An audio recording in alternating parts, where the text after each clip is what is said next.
রান্নাবাটি জমজমাটি চ্যানেলে তোমাদের সকলকে স্বাগত।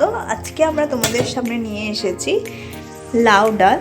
তো দেখো, লাউটা আমরা এরকম করে কেটে নিয়েছি সরু সরু করে।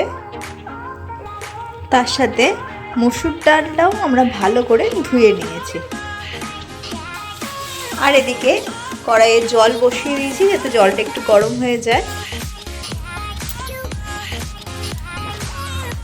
এই জলের মধ্যে দিয়ে দিচ্ছি পরিমাণ মতো নুন।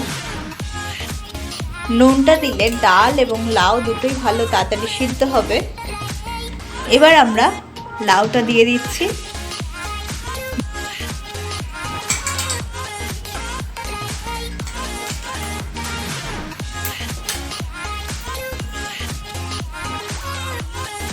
লাউটা দেওয়ার পর আমরা যে মসুর ডালটা ভিজিয়ে রেখেছিলাম, ধুয়ে নিয়েছিলাম, সেটা দিয়ে দিচ্ছি।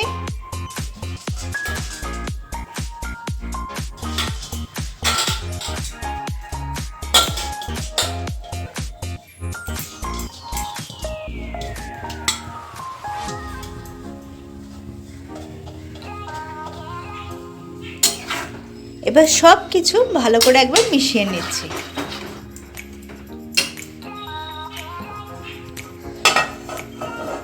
এবার কড়াইটি ঢাকা দিয়ে দিলাম যাতে ডাল এবং লাউ দুটোই ভালো মতো সিদ্ধ হয়ে যায়।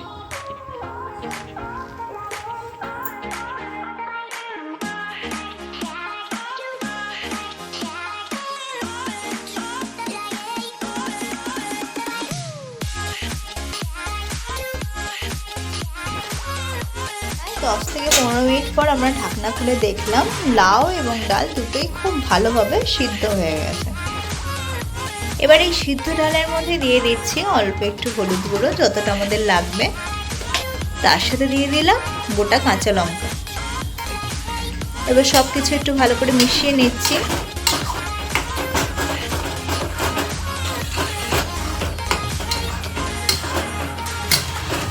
তোমরা কতজন এই লাউ ডাল ট্রাই করেছো বা কতজন খাওনি সেটাও কিন্তু কমেন্ট করে জানাতে একদম ভুলো না।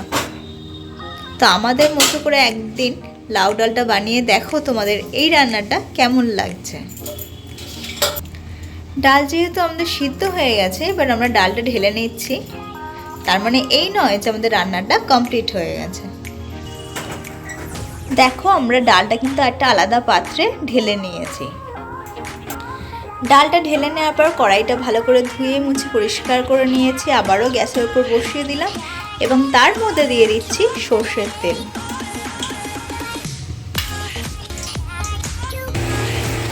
তেলটা গরম হলে আমরা এই ফোড়নটা দিয়ে দেবো। এখানে নিয়ে নিয়েছি তেজপাতা, অল্প একটু গোটা জিরে, একটা শুকনো লঙ্কা, তার সাথে অল্প একটু রাঁধুনি ফোড়ন।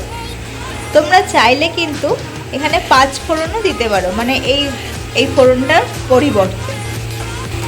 তেল আমাদের গরম হয়ে গেছে। এবার এর মধ্যে দিয়ে দিলাম শুকনো লঙ্কা এবং তেজপাতা, তার সাথে গোটা জিরে এবং রাঁধুনি একসাথে ফোড়ন হিসেবে দিয়ে দিলাম। ফোড়নটা ভালো করে ভেজে নিচ্ছি, দেখতেই পাচ্ছ তোমরা। ফোড়নটা কালারও চেঞ্জ হয়ে গেছে। তার সাথে দিয়ে দিচ্ছি কিছু ভেঙে রাখা কাঁচা লঙ্কা।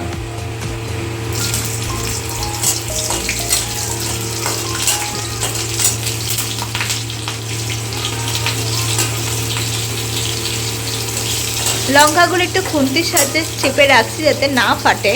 তাও আমরা লঙ্কাগুলো ফাটিয়ে দিয়েছি, তাই ফাটার চান্সটা একটু কম। ফোড়নটা ভালো করে ভাজা হয়ে গেলে এবার আমরা যে সিদ্ধ করে রেখেছিলাম ডালটা সেটা দিয়ে দিচ্ছি।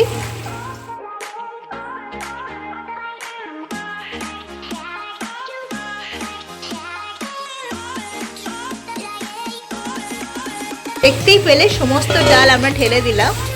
এবার ভালো করে সব কিছু মিশিয়ে নিচ্ছি। ডালটা দিয়ে দেওয়ার পর আমরা পরিমাণ মতো চিনি দিয়ে দিচ্ছি। এই ডালটা বেশ একটু মিষ্টি মিষ্টি হলে ভালো লাগে। নুন মিষ্টি ব্যালেন্সটা একদম ঠিক থাকবে। এবার আমরা দিয়ে দিচ্ছি ফ্রেশ ধনেপাতা। তোমরা চাইলে কিন্তু ডালটা নামাবার আগে এই ধনেপাতাটা অ্যাড করতে পারো। যারা ধনেপাতা ফ্লেভারটা খুব একটা পছন্দ করো না, তারা এই ডালটা সিদ্ধর সময়তেই ধনেপাতাটা দিয়ে দিতে পারো। এতে ধনেপাতা ফ্লেভারটা অতটাও স্ট্রং আসে না। দেখো, আমরা ডালটা নাড়ানোর সময় শুকনো লঙ্কা এবং তেজপাতা দুটোই তুলে নিলাম, তাতে আর মুখে পড়বে না কারো।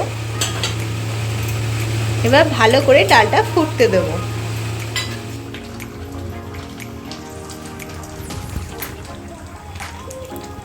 দেখতেই পাচ্ছ টকবক করে আমাদের লাউ ডাল কিন্তু ফুটছে। আমাদের রান্না কিন্তু একদম শেষের দিকে। দেখো ডালটা আমাদের কতটা ঘন হয়ে গেছে।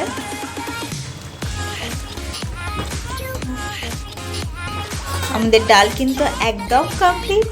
এবার আমরা ডালটা নামিয়ে নেব। কড়াই থেকে ডালটা নামিয়ে নেওয়ার পর কড়াইয়ে যতটুকু ডালের অংশ লেগে থাকবে সেটা আমরা জল দিয়ে ভালো করে ধুয়ে নিচ্ছি এবং সেই জলটাও কিন্তু ভালো করে ফুটিয়ে নিচ্ছি। তারপর জলটা ভালো করে ফুটানো হয়ে গেলে আমরা এই জলটাই কিন্তু ডালের মধ্যে মিশিয়ে দেবো।